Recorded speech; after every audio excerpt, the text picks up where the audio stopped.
My name is Maria Cruz, though the streets of this light-forsaken neighborhood know me by another name, the Black Nun. My story is not one of divine miracles, but of a faith forged in the fire of pain and injustice. I was an orphan, taken in by the cold walls of a convent that became my only home. There I dedicated my life to God, believing that service to the helpless was the path to salvation. However, what I found beyond the convent gates was a world where prayers were lost in the echo of gunshots. If you have connected with the beginning of this account, I ask you to subscribe to the channel and comment from where you are listening. Our goal is to reach 1,000 souls willing to hear, so that the memory of innocents like Miguel will not be erased. Your subscription is a beacon of hope in the darkness. My routine was a ritual of devotion and labor. Before the sun rose, I was already on my feet, the smell of incense and old coffee mingling in the silent refectory. I cared for the orphanage attached to the convent, a precarious refuge for children who, like me, had no one else. To them, I was not the stern figure my dark habit suggested. I was the hand that healed a scraped knee, the voice that told stories to chase away nightmares, and the certainty of a hot meal at the end of the day. This neighborhood, a tangle of alleys and unfinished houses on the outskirts of Mexico City, was my flock, and I, its unlikely shepherdess, trying to protect them from the wolves that prowled in broad daylight. Among all the children, Miguel was a spark of light.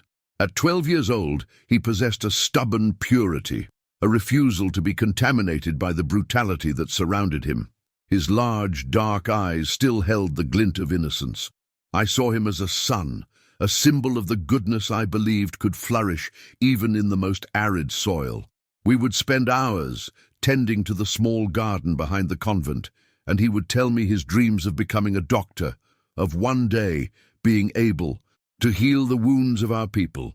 He was the personification of my faith, the living proof that it was worth fighting, that hope was not a foolish illusion, but a seed that needed only care to sprout and grow into a strong tree. The convent was an island of decaying peace in an ocean of chaos. Its stone walls, ancient and stained by time, seemed to absorb the noises of the street, the sound of distant sirens, the loud music leaking from the bars, and the roar of motorcycles. Inside, time moved differently, marked by the tolling of bells and the whisper of prayers. But outside, the neighborhood pulsed with a feverish and dangerous energy. Graffiti of saints and the Virgin of Guadalupe competed for space on the walls with the symbols of the Los Espectros cartel, a constant reminder that two opposing forces fought for control of the place's soul, one promising eternal life, the other fleeting power and certain death. The presence of Los Espectros was like a cancer, silent at first, but gradually spreading through every alley and lane. They were the masters of life and death. They offered work to the young, turning them into lookouts, their eyes and ears on the corners in exchange for a few coins and the illusion of belonging. Those who refused were marked. Those who opposed them disappeared. Fear was the currency, and silence was the law. I saw the terror in the eyes of mothers, the resignation on the slumped shoulders of fathers, and the false arrogance on the faces of the boys who traded school for the street corner, the backpack for the radio communicator. The community fell silent, praying that violence would not knock on their door. My faith had always been a practical force, a conviction that God gave us hands to work with, not just to clasp in prayer. I believed that charity, compassion, and perseverance were the true weapons against evil. I argued with God in my prayers, questioning his silence in the face of so much suffering, but I always concluded that he gave us the strength to endure and the courage to act. I didn't wait for miracles. I tried to be the miracle in those children's lives. I cleaned their wounds, soothed their hunger, and taught them to read and write, believing that education was the only escape route from the destiny that seemed forged in iron and fire by the cartel. Father Francisco, my mentor and the father figure life gave me, sensed the encroaching darkness. Blind for nearly a decade, his perception had sharpened to the nuances of the human soul. "Be careful, Maria," he would tell me during our conversations in the courtyard, as his trembling hands ran over the beads of a worn rosary. "The evil that plagues this place is like dust. It enters through the cracks, settles in the heart, and clouds the vision. Don't let your anger at this world make you forget the teachings of Christ. Forgiveness is our most powerful prayer." His words were both a balm and a warning, an attempt to anchor my soul in the light, unaware that I would soon be dragged into the depths of the night. The last afternoon of peace was bathed in a golden light that painted the convent walls with hues of melancholy and beauty. From my small office, I watched Miguel in the courtyard, running after a worn-out soccer ball with the other boys. His laughter echoed through the air, pure and contagious, a sound that seemed capable of cleansing all the world's evil. In that moment, he was not an orphan from a violent slum. He was just a boy full of life and dreams. I held that image in my heart like a treasure, not knowing it would be the last memory of a time that was about to be shattered, the last note in a song of innocence before the deafening silence of the tragedy to come. The darkness arrived on a Tuesday afternoon, disguised in the banality of two men leaning against a graffitied wall near the market.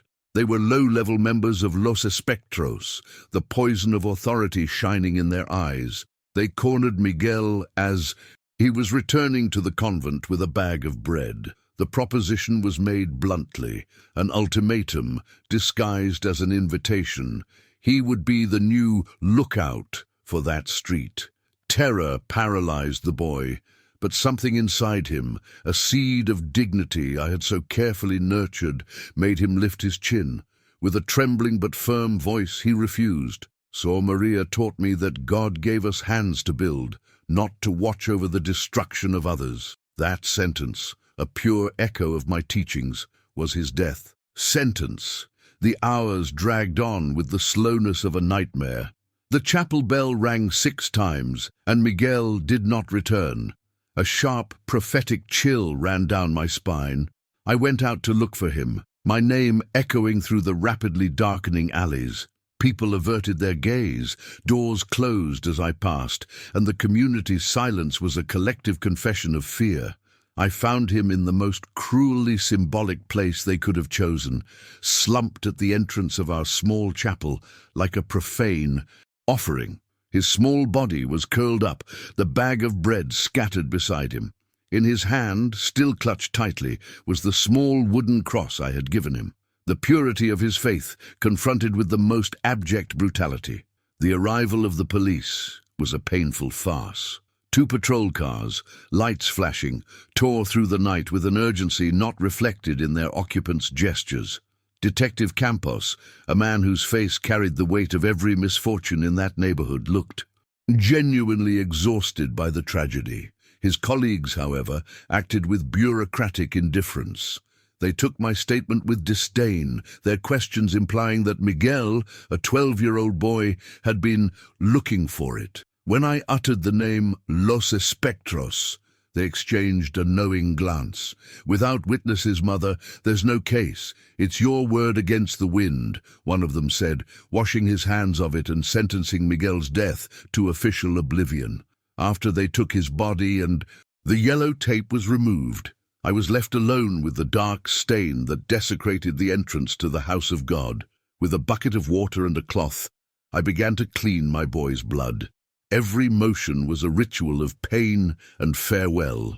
The tears I did not cry turned to ice in my veins. Kneeling on the cold, clean floor before the altar and the image of a suffering Christ, I clasped my hands. But the prayer that left my lips was not for forgiveness or a plea for comfort. It was an oath. "Lord," I whispered into the silence of the chapel, "you preach to turn the other cheek, but there are no more cheeks to turn. If you want justice on this earth, you will have to dirty my hands." In that instant, the woman I was died, along with Miguel. Grief gave way to a terrible clarity, a lucidity forged in the deepest pain. The faith that had sustained me did not break. It was transformed into a weapon.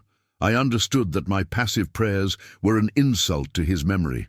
If the laws of men served, monsters and heaven remained silent, then a new law had to be written in blood. My decision was made there, on that sacred and profaned ground. From that moment on, I would no longer be a servant of God, but the consequence of his absence. If you understand the weight of this choice, the journey it begins, I ask you to subscribe. Your presence here gives me the strength to tell how I became the spectre that hunts the real demons. The transformation began in the silence of my room, which slowly converted into a warrior's cell. I abandoned long hours of meditation for a methodical study of my enemy and my territory. The neighborhood, which I once walked with a shepherdess's gaze, was now a tactical map in my mind. Every dark alley was an ambush point, every rooftop an observation post. My instruments were not bought from a weapon shop, but repurposed from the convent's forgotten relics. A thick, sturdy rope from the old bell tower, a brass letter opener sharpened into a discreet blade, and cleaning chemicals that, when mixed correctly, could erase traces or incapacitate a man. I prepared myself not with prayers, but with a cold, focused discipline.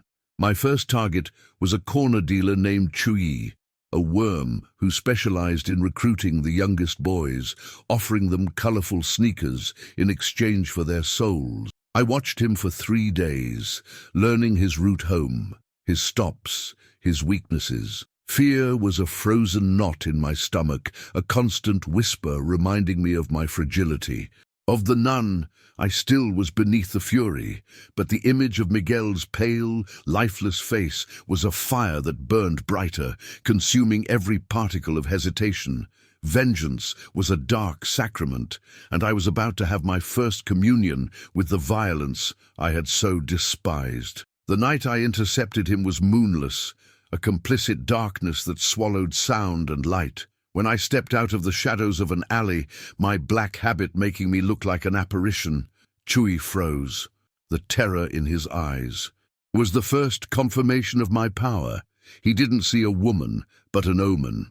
My voice, calm and devoid of emotion, ordered him to confess his sins, not to a merciful God, but to me, the final judgment of his miserable life. Between stammers and pleas, he admitted to having threatened Miguel, and then, with an inexperienced brutality, I used the rope. It was not quick or clean. It was the ugly, desperate death he deserved. I returned to the convent before dawn, the adrenaline draining away to be replaced by a profound horror. My hands shook uncontrollably.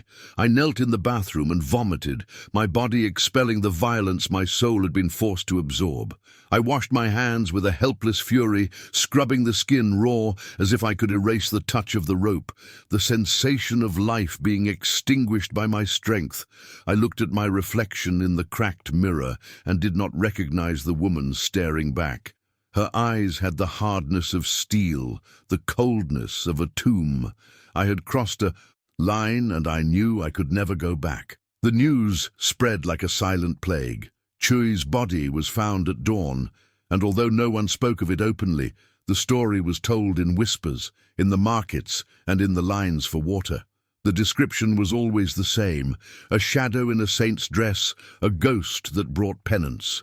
The legend of the Monja Negra was born that day, not as a heroine but as a supernatural force, a fear that began to supplant the fear of the cartel itself. People crossed themselves as they passed the alley, now a macabre shrine, fearing the apparition as much as the demons she hunted. Detective Campos arrived at the crime scene with his usual cynicism, but something gave him pause. The execution didn't have the signature of a cartel settling of scores. It was strange, almost ritualistic. The rope, the absence of gunshots, the location. When his informants brought him the rumors of a vigilante nun, he laughed. It was the kind of desperate folklore that sprouted in places like this, where hope was dead and people clung to any myth. Still, he couldn't shake the image from his mind. A nun. In this neighborhood, that could only mean one person: Sor Maria Cruz. The idea was absurd, but the seed of suspicion had been planted. For Sophia, the mother who had already lost one son to the cartel, the news of Chuy's death brought a complex mixture of terror and relief. She locked her door earlier that night, holding her youngest son tighter. Violence had always been a one-way street, with her community serving as the passive victim. Now, for the first time, the violence had turned against the oppressors. A new predator was on the loose, and though its presence was frightening, it hunted the wolves that had been devouring her flock for so long. She lit a candle to the Virgin, unsure if she was praying for the killing to end or for the Black Nun to continue her grim cleansing. My next action was guided by the most unexpected tool, the confessional. This small wooden box, once a place of mercy and forgiveness, became my listening post. A weeping woman confessed her complicity in hiding packages for a cartel driver in exchange for medicine for her husband. I listened to her sins, offered God's absolution, and then used her information to plan my next attack. The irony was corrosive. I was using the most sacred sacrament as a tool of war, turning the search for redemption into a source of tactical intelligence. With each confession, I moved further from God and closer to the mindset of my enemies. The driver, a burly man named Beto, who used his vegetable truck to transport drugs, was the second. This time, I was more efficient. Sabotaging his truck's engine on a deserted road, I waited for him. Surprise and darkness were my allies.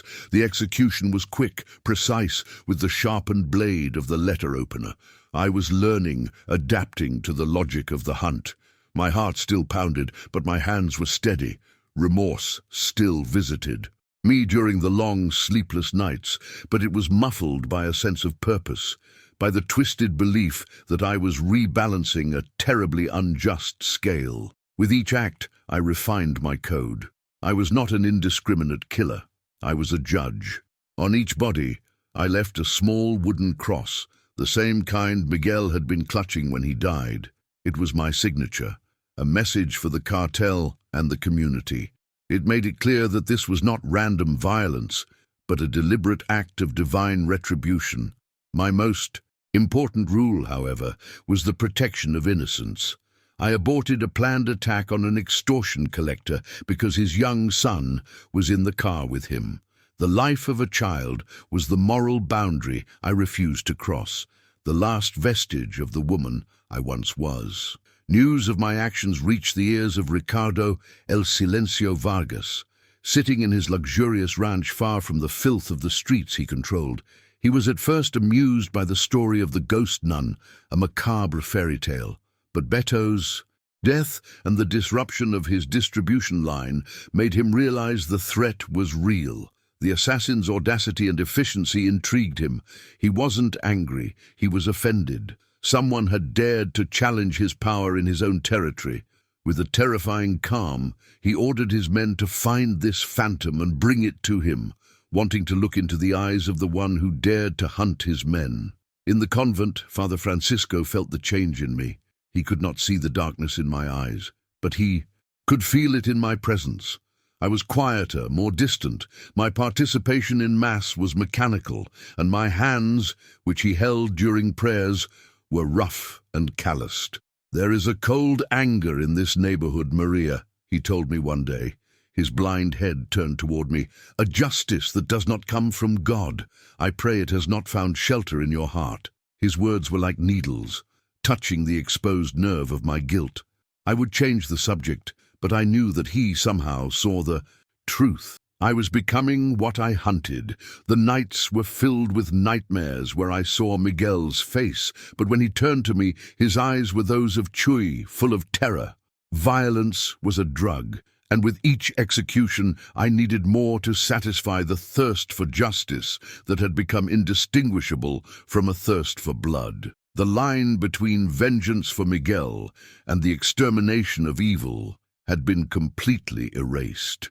I became a ghost, and I know that many of you who listen feel that way, invisible in your own struggles. If my journey to be seen, to make a difference, means something to you, Subscribe. Each new name is a reminder that I am not alone in this darkness. Detective Campos found the second wooden cross on Beto's body. The signature was unmistakable. The absurd rumor of the vigilante nun began to seem less fantastic and more like a terrifying possibility. He reviewed his files, connecting the targets to the same cell of Los Espectros. He pulled the file on the murder of Miguel, the boy from Sor Maria's orphanage. The pieces began to fit together in a way that defied logic, but possessed a terrible, poetic symmetry. He decided he needed to understand the woman at the center of it all, the grieving nun everyone described as a saint. To force me out of the shadows, El Silencio decided to make an example. He chose a target that symbolized the community, the owner of a small grocery store, an elderly man who was late on his protection payment. His men beat him in broad daylight, in front of his neighbors, his family. It was an act of pure cruelty, designed to re-establish fear, to remind everyone who truly ruled these streets.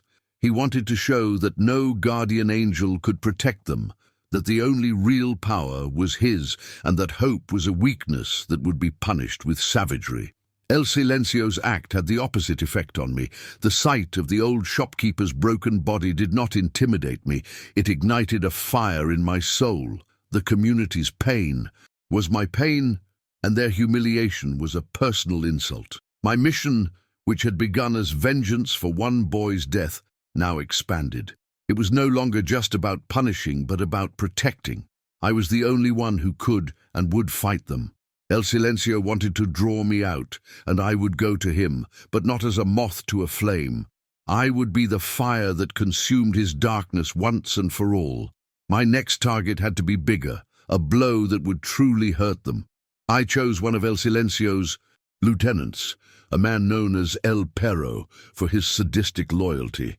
Taking him down would require more than an alleyway ambush. It would require planning, infiltration, and a coldness I didn't yet know if I possessed.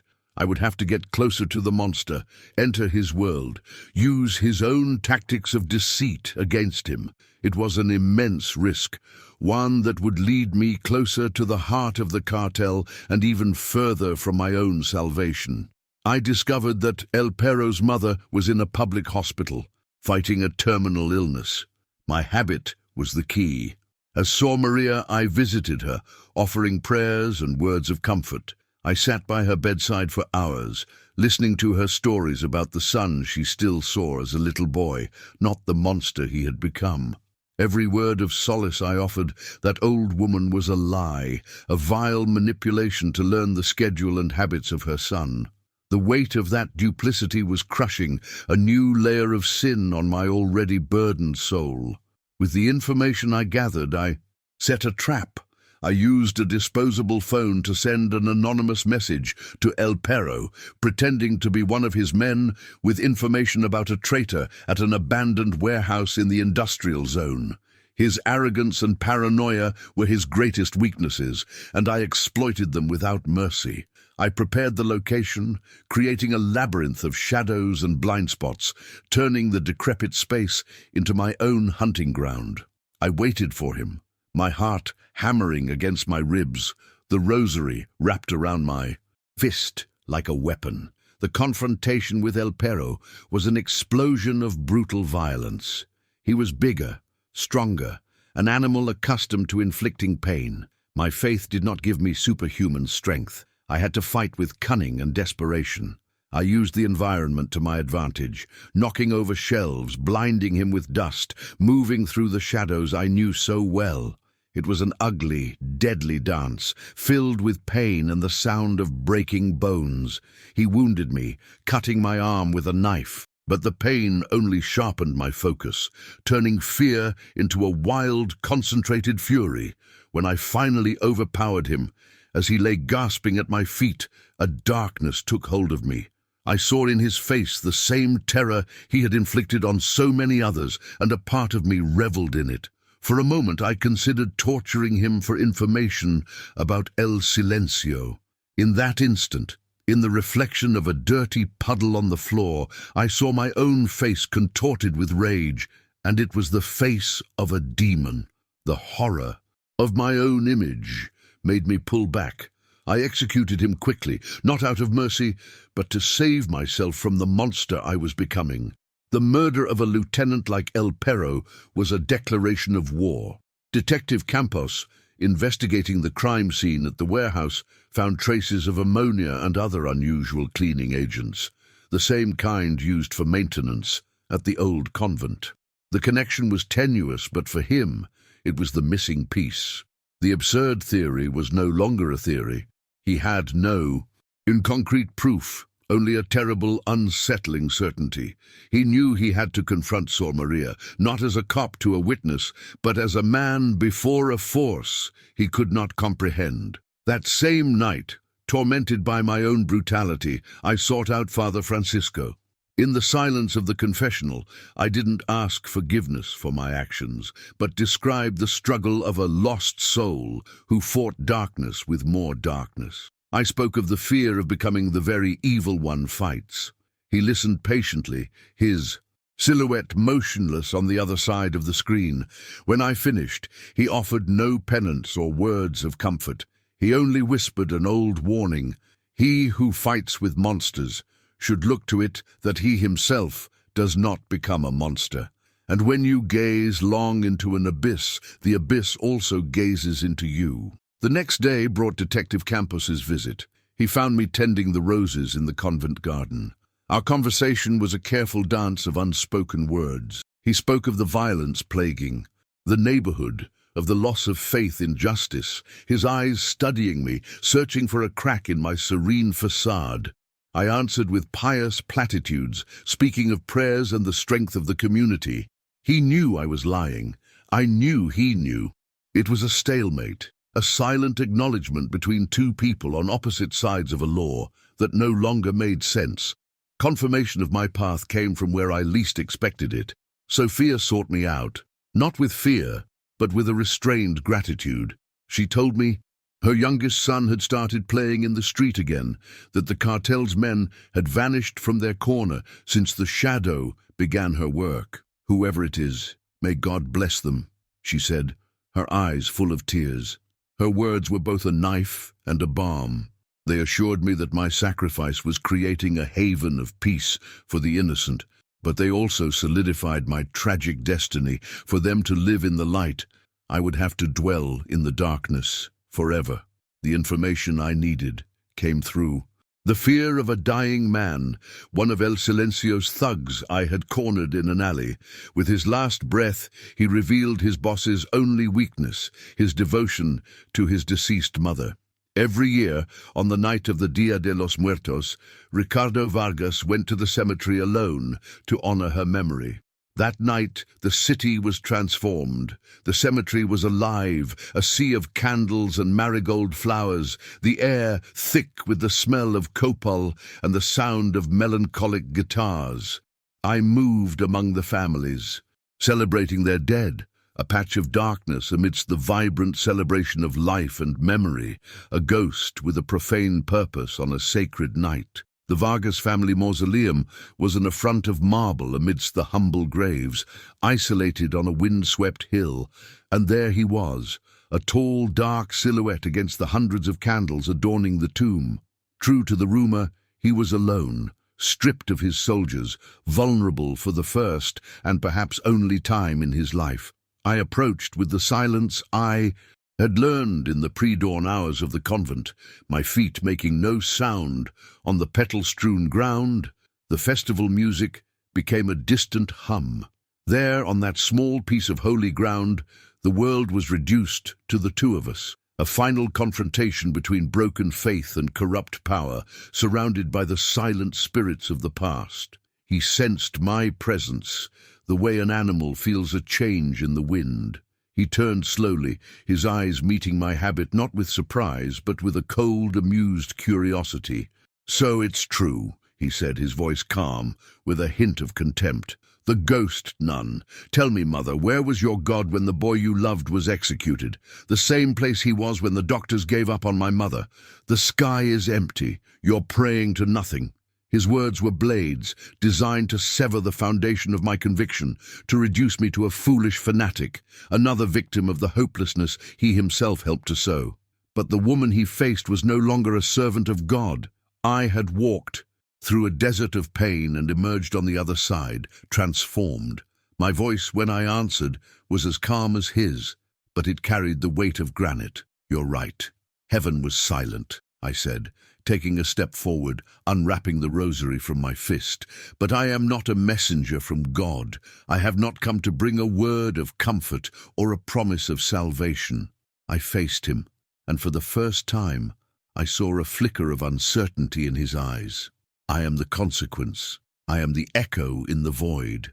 I am the debt that has come to be collected when prayers fail. El Silencio's mask of indifference finally fell, replaced by a primitive fury. He attacked, and the sanctity of the cemetery was desecrated by a raw, desperate violence. The fight was not a choreographed dance, but a savage clash between two opposing forces. He had brute strength. I had an agility born of necessity and a rage that burned hotter than any pain. We rolled on the ground, smashing the bread offerings and knocking over the portraits of the dead. Candles fell, creating small pools of fire that lit the scene with an infernal glow.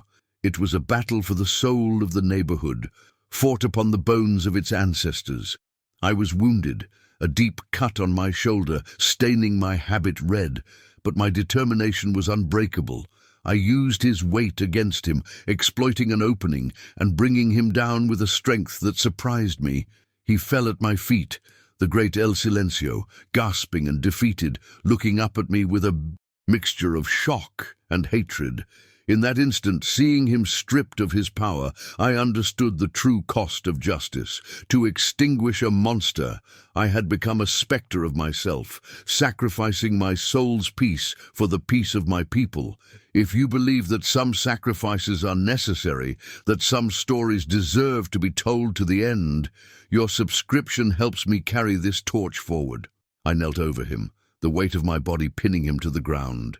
His lips curled into one last insult, one last blasphemy. I did not answer. Words were finished. I raised the rosary, its wooden beads having been transformed into a lethal weapon. The crucifix, which for so many years had been a symbol of forgiveness and sacrifice, would now be the instrument of an earthly and implacable justice. The object of my faith became the tool of my greatest transgression. The final scene was not one of rage, but of a terrible calm.